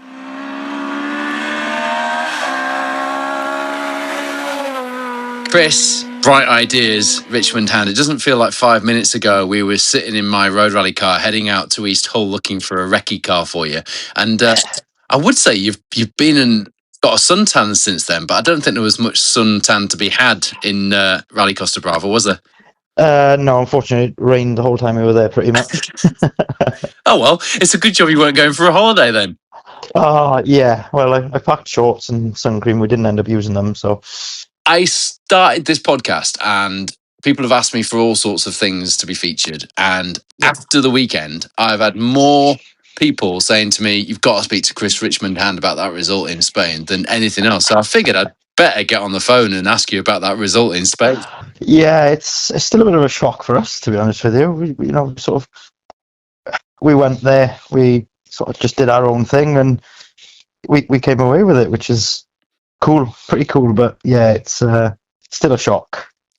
Yeah, your last trip abroad didn't go quite so well, so I know you were, just approaching this one a little cautiously to begin with, but it didn't look like cautious in the end. No, Since that sort of crash in 𝘊𝘭𝘺, it's obviously knocked our confidence a hell of a lot. But yeah, East riding was good. We got a bit of taste back to the car, and obviously with the new engine and things, there's so much to learn with it, and the car's so different now to how it used to be.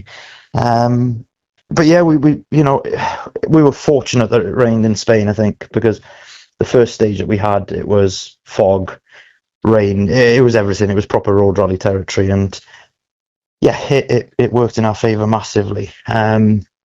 Sort of day 2 then, very much the same, just rain and fog, with another night stage in that, which put us over a minute. It gave us a minute lead in the end to the guy that was behind us in a really nice Evo. And then day 3, it was dry, and it dried within the space of a couple of hours, and he was chipping away at us a little bit, not much, sort of 3-4 seconds a stage, but we knew just play it cool, and it rained then for the last 2, and we took it back out of him then. I mean, that's the wrong way round, Chris. You do realise that you're subverting physics at that point, because he's got 4-wheel drive. It's supposed to be better for him in the rain. You'd think so. It's still hard to believe, to be honest. He's done the event a couple of times as well, so he had a bit of experience of it. But it's nothing like our lanes. It's just mountain roads. It's if you imagine like a Colin McRae dirt tour, you go to Spain. Everyone hates going to play in Spain. Yes, it's just like that, but without a reset button. Yeah. Well, luckily you didn't need the reset button. It looked an amazing adventure, though, and we spoke about this. These things are partly adventure, aren't they? For definite, as I said, this year I'm just picking and choosing my events, like my bucket list events, and I've always said I wanted to compete on a big event in Spain, and we did, and to win that Open, it's just a bit of a dream come true. That is, 4 of us went, two good friends, and obviously Ben, he's my co-driver, another good friend. We drove down together. It was 22 hours one way. We did the recce in the van that we took down. And it was just non-stop from the moment we got there. There was no rest. And yeah, we loaded everything up. We weren't allowed to leave Parc Fermé until 11 o'clock on the Saturday evening. We loaded it up at 11 o'clock and we arrived home Saturday night at 8 o'clock. So yeah, pretty tired today. And I've got to ask, what did the Spanish amigos think of the Starlet? Honestly, the love for that car, it's crazy. You're driving down these stages with Armcos and you've got crowds hanging over the edge, just, waving and shouting. And yeah, it was amazing. The service park was the same. I don't think they're very polite people out there, but we were telling people just come and see the car and take pictures, and honestly, their faces just dropped. It was amazing to see. It's so good to see you guys flying the flag out there. And you weren't the only UK crew, and certainly not the only Welsh crew either out there. Osian had a good weekend as well, didn't he? Yeah, Osian was there. There was another guy from Pembrokeshire there. There was a guy from Bristol in a Maestro, MG Maestro. Yes, it was. It was I saw that. And also you had Seb Perez out as well. Yes, he was there. There was quite a lot there. I was surprised with the entry. There was a couple of Irish guys there. But overall, it was amazing to see, to meet lovely people, and it's still a bit of a dream, to be honest. I know that your old man would be looking down. He'd be pretty proud right now, wouldn't he? Yeah, do you know what? It's that's probably the most difficult part of doing events like this. Is wanting to tell your mum and dad about what's happened, and I hope they would be anyway, especially bringing the goods away from it as well. Yeah, no, you did a fabulous job. I was watching with pride myself. What is next, Chris? What's the next bright idea? Donegal.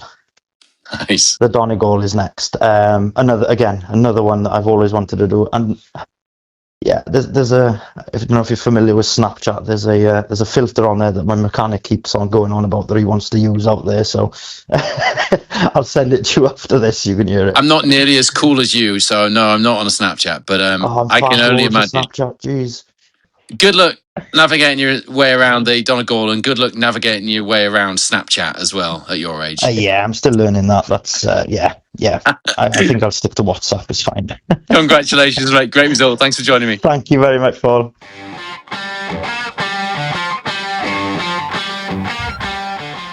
Coming up, the return of rallying's most successful one-make series.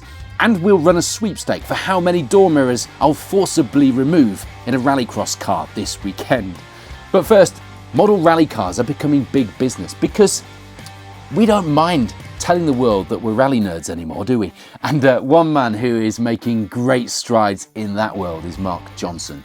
You need to check out the Rally Marshal Modeler on social media if you want to get a fantastic 1/43rd scale model of your rally car made. Mark does absolutely fabulous work. I've got not only models of the rally cars I own, but some of the rally cars I've driven that I don't own and wish I did in my collection, thanks to Mark. But do check his work out because it's absolutely fastidiously detailed.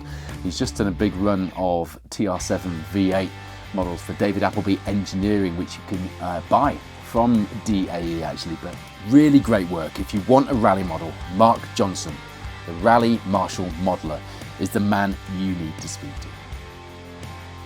This podcast, Rally Club, is all about you guys. It's about getting you involved in motorsport. It's about talking about how you're involved in motorsport. It's about telling your stories. It's about covering the things that matter to you. And it's about putting a smile on your face, I suppose, as we talk about this sport that we love, the rally cars, the events, and the people. And two people who have made me smile in the last couple of weeks are Joe and Mabel Hughes. Now, you may have seen little Mabel on my social media because she first turned up at Cadwell Park last year. Dad hoisted this little girl into the co-driver seat of the Spark Mini I was driving, and Julia Perry sat talking Mabel through the maps. It was the cutest thing ever. And Joe and Mabel seem to be everywhere and have been ever since. And it's great to see a dad and daughter enjoying the sport as much as those two. But Dad's taken it another step forward. He sent me a picture of a Ford Fiesta which they bought. Completely a road car right now. But that doesn't matter. They're going to have some grassroots motorsport fun in the car. Mabel's going to fall in love with the sport over and over again as she grows up. And I love to see it. And to think that I've helped in some small way shine a light on some of the affordable grassroots competition that Joe and Mabel can get involved with, like the navigational road rally route that we put on as part of the fantastic motorist York Motor Club event that we held last year, where Roger Burkill provided a great route. So sad that Roger's not with us anymore to be able to see Joe and Mabel getting out and competing as a direct result of having a real taste of what it's all about. But thank you to Joe for sharing that with me, and keep sharing your grassroots and club rally stories with me, because I love to see them. And as I say, if I can be even the smallest part of your journey by letting you know what's out there and helping you to find your perfect motorsport discipline, then I will have done my mission. Now, if you do fancy a bit of grassroots motorsport, imagine that you've always fancied competing on the Manx Rally, for example, those famous lanes, that glorious scenery, and the absolutely irresistible motorsport history that goes with it. But you don't really fancy the cost and the pressure and the stress that goes along with competing on a round of the Pro Tyre Motorsport UK Asphalt Rally Championship necessarily. How about 2 days driving those fantastic and famous lanes in a classic car with your best friend or your wife or your husband, and without the pressure of competition? That is what Tour of Man is all about. Now, I've shared this on the Rally Club social media over the last week, but this is absolutely something you need to get involved with. 2 days of great social activities, great lanes, easy navigation, and a really stress-free way to enjoy your classic car and take in some of those Manx roads that are used and have been used over the years on the Manx Rally. For 2026, the Tour of Man are introducing the option of an all-inclusive entry package as well, making it easier than ever to take part. That'll include your event entry, ferry travel to the Isle of Man, and either 3 or 4 nights accommodation, allowing you to just arrive and enjoy the experience without the stress of having to sort all your own arrangements out.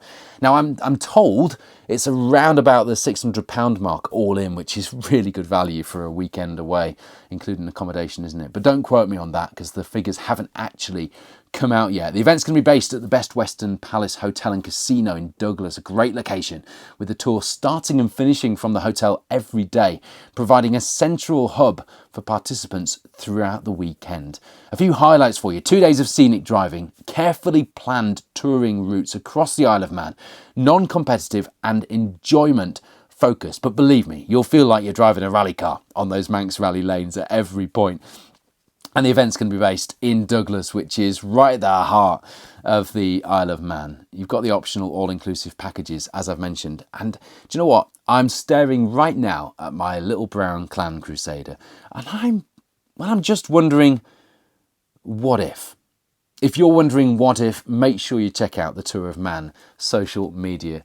The entries come out a week today, the 23rd of March, and I've got a feeling they are not going to hang about. Now, no one in rallying can dispute the power of a one-make rally series. Accessibility, marketability, affordability, and competitive fun rallying is what they've always been about, with the success of the Mini Rally Challenge still ringing in our ears, and the BMW 1 Series trophy about to make, well, the switch to rallying. Is now the right time to revisit the iconic Peugeot 205 Challenge? I caught up with Spark Development's Jamie McBain to find out. Jamie, you are Mr. One Make Series at the moment, because your business seems to be able to pivot, and you have customers that see a bit of a new gap in the market and want you guys to get involved. But the 205 Challenge is something you're involved with from a very different angle, isn't it? Yeah, it is. The chaps down at Race Retro and Rally, I spoke to Ian a few weeks back, who, they're getting the 205 Challenge back going again. But yeah, he's asked us to jump on board just with the hiring side and supplying a few parts to them to get their championship up and running. Now, people will know the Spark name when it comes to me with minis, but actually 205s is where it has been for you guys for quite some time, isn't it? Yeah, it's the first car I started in. I bought my first 205, well, it was my first rally car, to be honest, in 2021. Obviously, COVID kicked in and no rally started, so I jumped over to rallycross in the car originally and learnt my craft there, and then moved over back to rallying. Well, you didn't just move over to Rallycross or start there. You actually won the championship, didn't you, year before last? Yeah, 2024. Yeah, it was a busy year. But yeah, managed to win all 3 heats, the final up at Knockhill. So couldn't have done it any further away from home if I tried. No. So the big question on my mind, and probably quite a few other people, although I'm saying it a little less cynically than some, when we've got one make series like the Mini Rally Challenge, which is affordable, the cars are plentiful, you don't struggle for spare parts, and if you need another engine, it's not the end of the world. Is club rallying ready for the rebirth of a championship that used to be affordable and had all those things going for it, but now to build a proper 205 challenge car is not going to be cheap, is it? Yes and no. It's like any sport, especially motorsport. Rallying's all down to budgets. There's still plenty of 205 shells out there. The guys down at Race Retro and Rally, they're actually reproducing a lot of the parts from back in the 205 era. Such as sort of parts that you can get, Group A parts? Yeah, Group A part, the lower arms, all the, like the old PTS stuff, the pedal boxes, all those kind of bits. So everything that's not been able to have at arm's length, it all is all going to be there through them. Same as engine and gearbox, they'll control that. And if I remember rightly, I think for the engine and box, it's about just under $6,000. So in the grand scheme of things, for a car, that ran in the 80s and 90s, it's still affordable. Yeah, I mean, when the 205 Challenge was first a big hit, and it was the big hit, wasn't it, of the 90s, you could pick up a door mirror in a scrapyard. Those days are gone, but what you're saying is it might not be entry level, but it is still a competitive championship on a bit more of a budget than some others out there. 100%.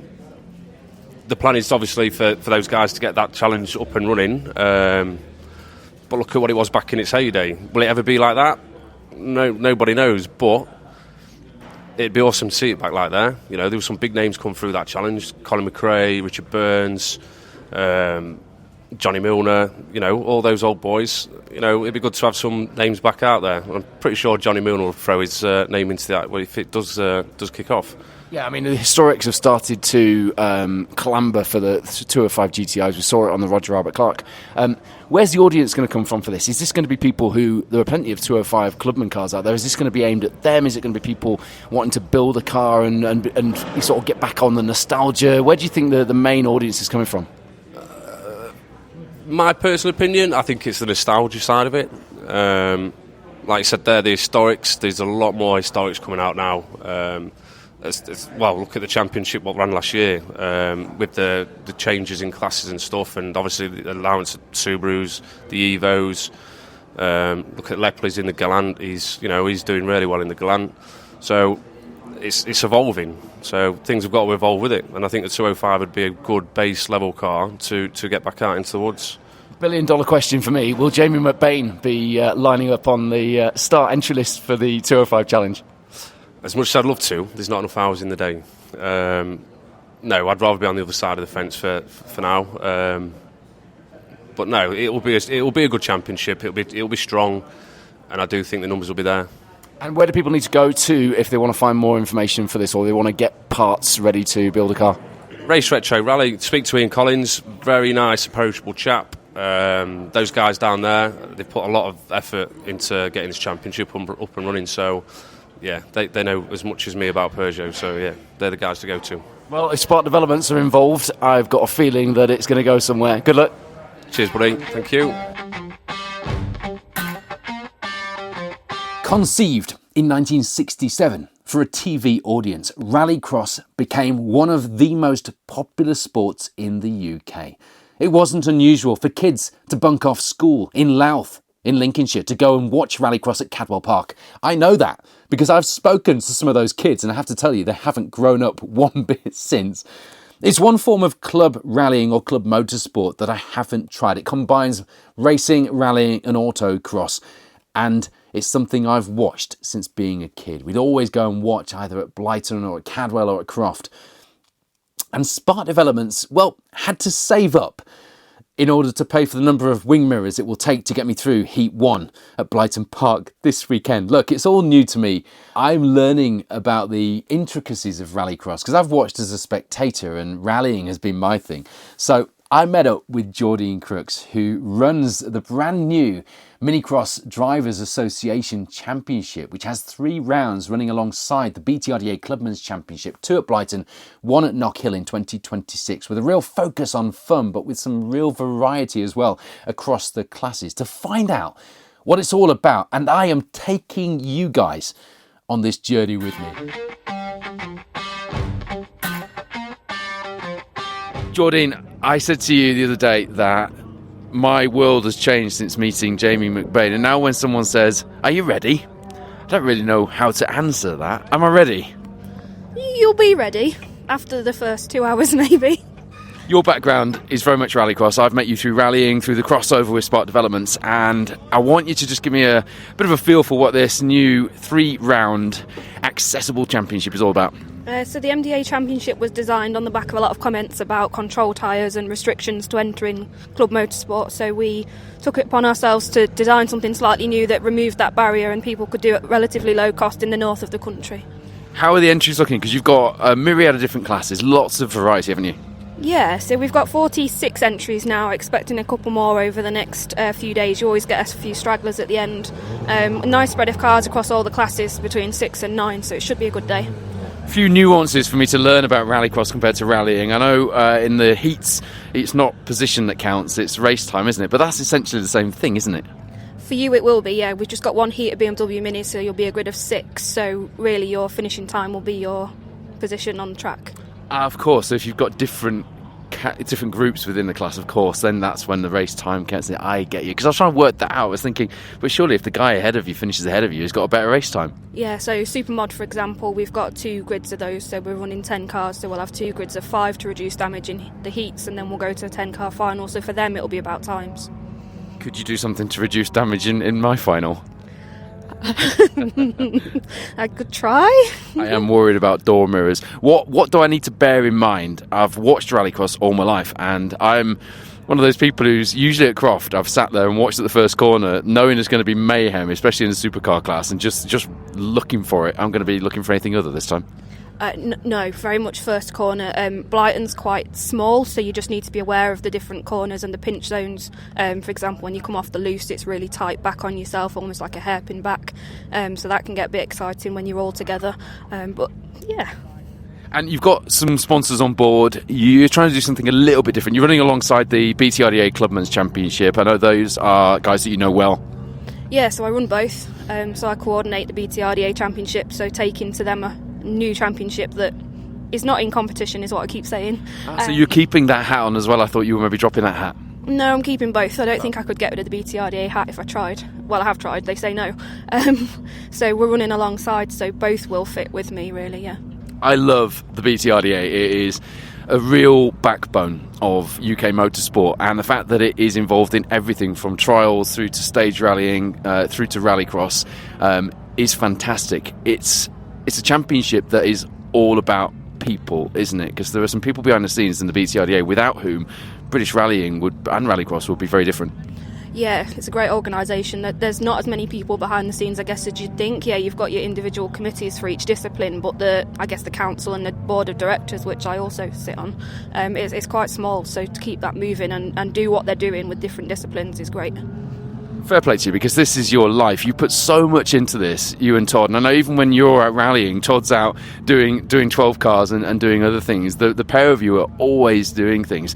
For somebody else who perhaps maybe has a bit of time to fill, is quite into motorsport, how would you sell the idea of getting involved at an organisational level in rallying or rallycross?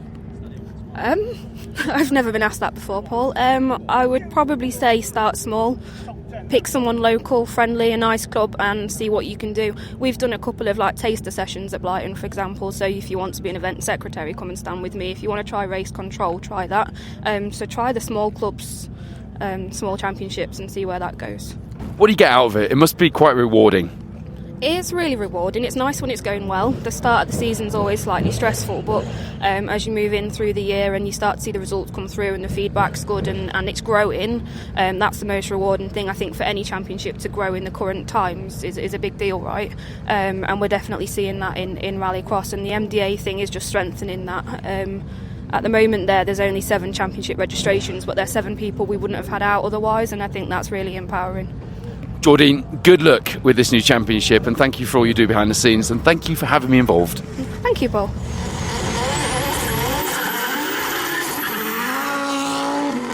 I'm nervous, I'm excited, the butterflies have started. It is Rallycross week. It would be great to see some of you at Blyton Park this Sunday, and I'll have some Rally Club stickers with me in the paddock if you do come and say hello as well. I think tickets are £10 each.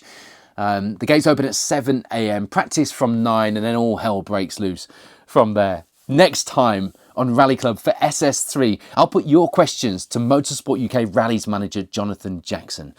We were going to chat to him this week, but as you will probably now know, there was some big news, so we'll probably want to talk about that with him. But I'll be putting your questions to him, and there'll be a chance to do that on social media, so make sure you're following Rally Club on the socials, and I will give you your chance to pose your questions, which I will put to Jonathan next time. He's one of us. He's an enthusiast and a competitor at Club Rally and right up at the very top of the sport in the BRC as well. So he knows what it's all about, and he is working really hard on your behalf. So use the opportunity to ask some really good questions for me.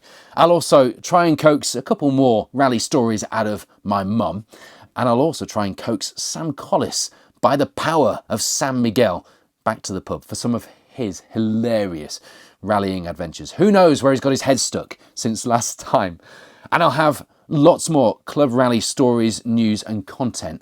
Most of all, I want that to be about you. Rally Club is your podcast, it's not just mine. So there'll be plenty of opportunities for you to get involved and for you to shape how we put the next episode together. I don't even have a format in mind. Every single stage of Rally Club will be different, and that's up to you to help me shape. Make sure you subscribe to the podcast wherever you get your podcasts, on Amazon, on Apple, on Spotify, and by popular demand we're also on YouTube. And make sure you follow on social media so you can join in the discussion. For now, from me, Paul Woodford, thank you so much to my guests on SS2 of Rally Club, and thank you for listening.